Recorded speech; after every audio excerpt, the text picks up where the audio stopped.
All right, so a little while ago, I made a video talking about retro games and kind of the market and how it was getting a bit out of control with its pricing, but that was mostly around like GameCube stuff and PlayStation 1, even some PS2 stuff. But I did point out that I thought the PS3 was gonna be the next system that really exploded in overall value. And well, we saw what happened with Sony when they were attempting to close down the PlayStation 3 store. The prices really started to move upwards very, very rapidly at that time. Now, since then, Sony pulled the reverse card on us and said, well, you know what, for now, we'll leave the PlayStation 3 and the Vita store open. The PSP store is still gonna be shut down. But I mean, we know at this time that the PS3 store is limited. So I had ordered a couple of lots off of eBay for different PS3 games because I figured, well, now is probably a good time to start collecting PlayStation 3 titles. That's right, in 2021, just like, 15 years later. Guys, if you enjoy these videos, make sure that like button helps out a ton. If you're new here to the Spawn Wave channel, make sure you subscribe down below. So a lot of you guys know I've of course been collecting even some of the older PlayStation 3 systems, the large systems that are backwards compatible, because I wanted to be able to play PS2 titles, but I also have a couple of the slim PS3 systems that are a bit more reliable, just in case I want to play any games from the PS3 library, because let's face it, Sony isn't exactly in a hurry to bring those games up to the PS5. I'd love to see them do backwards compatibility, similar to what Microsoft does, where you can drop one of these games directly into the system, but I don't necessarily think that's gonna be happening, at least not with the way Jim Ryan kind of sees their back catalog of titles. And I have to say, a lot of the PS3 games, even though we had that initial scare of them shutting down the PS3 store, have started to more or less go back to normal in terms of their pricing, and I think they're gonna sit there for a little while, because after a year, I feel like Sony's gonna start thinking about shutting the PS3 store back down, and that's when you'll start to see these different games kind of spike back up in price. But I guess we'll take a look at the first box I got in here from eBay, and they did a pretty good job wrapping these up. And I basically started going through and just grabbing all kinds of titles. And I mean, technically the PS3 is 15 years old now. We consider it, I guess, retro, right? I mean, the GameCube is one that I've been doing a lot of collecting for, and it's gonna turn 20 later on this year, so it's really only 5 years older than the PlayStation 3, which is very weird to kind of think about and get your head around there, with the PS3 being considered such a retro system. I mean, it still used Blu-ray, but we got Ninja Gaiden Sigma 2. That one is complete, and I still really like the PS3 games because a lot of times they would take advantage of the reverse cover art in the different PS3 games, so it was pretty cool to kind of have that there. And because they're Blu-ray, a lot of times you won't see them as scratched up there. It's strange, obviously, they kind of have like that slippery feeling to them, but these PS3 titles in general, when we get them in for trade-in, most of the time they would be in much better shape than something like Xbox 360 games that were obviously on just regular DVDs. Those would be scratched up all over the place. But PS3 and I guess even like Wii U titles, which had that same kind of texture on the bottom, would more or less not have a lot of scratches. But if they did, we weren't exactly repairing them with our machine. Then we have Street Fighter, Tekken. That one is also complete. Unfortunately, they didn't take advantage of the reverse cover art. Skyrim, because, well, you can never have too many copies of Skyrim. Wow, this one has the map and everything there. Dante's Inferno, which is actually a really cool game. I know at the time people saw it as like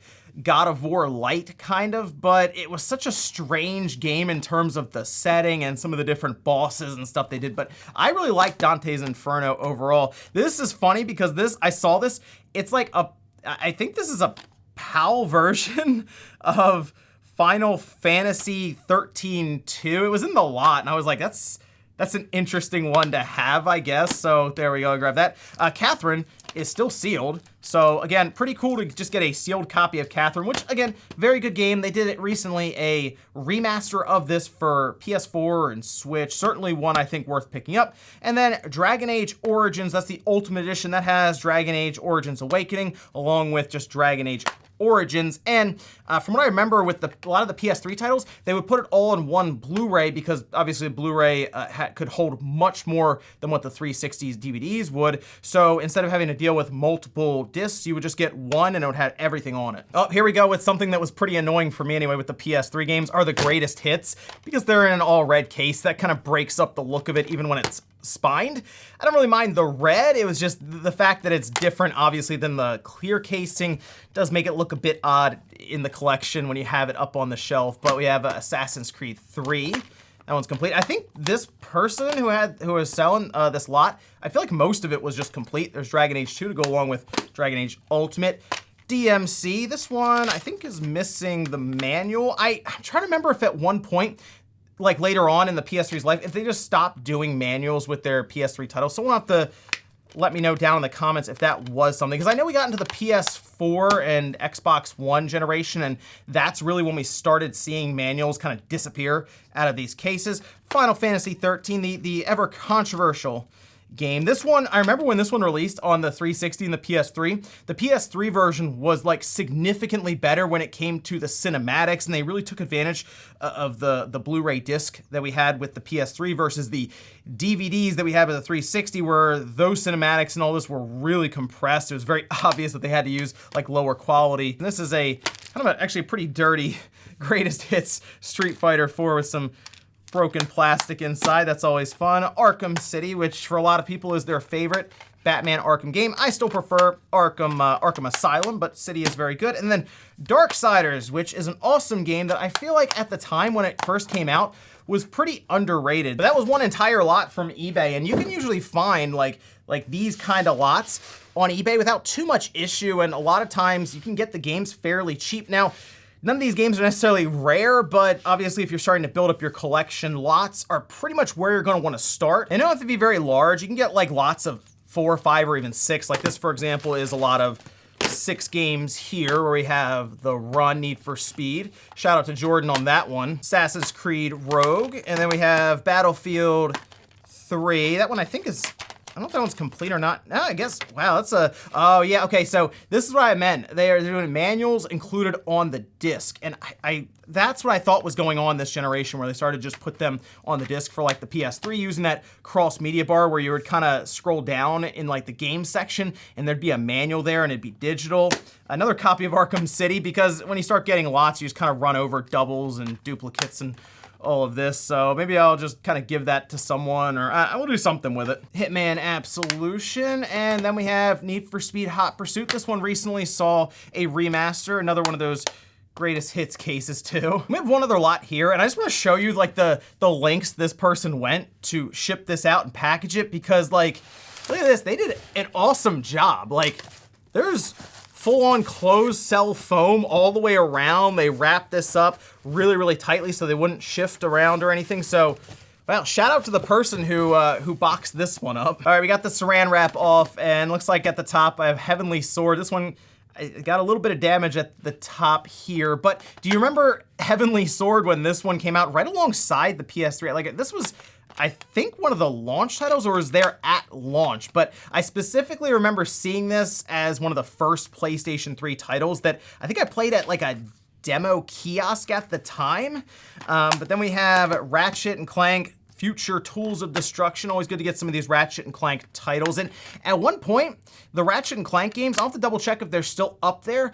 I mean, they shot up in value. You were looking at Ratchet and Clank titles on the PS3 for like $50, $60, $70. So that's always good to start grabbing those when you can. Virtua Fighter 5, which, hey, Virtua Fighter 5, Ultimate Showdown is heading to PlayStation Plus this week coming up. So good to get the original here. And then we have Untold Legends Dark Kingdom from SOE, or Sony Online Entertainment. I never played this one. I don't know if this is another earlier PlayStation 3 title, because it does say copyright 2006 down there. So maybe it was a next-gen HD graphics, epic storyline, needs 5 megabytes of hard disk space. Maybe I'll check this one out just for kind of like a blast from the past from like 15 years ago. We have Formula One Championship Edition, the original Uncharted Drake's Fortune. Look at all these PSP advertisements here. Now just $169.99. I've noticed this in quite a few of these, so at least Sony was trying to push the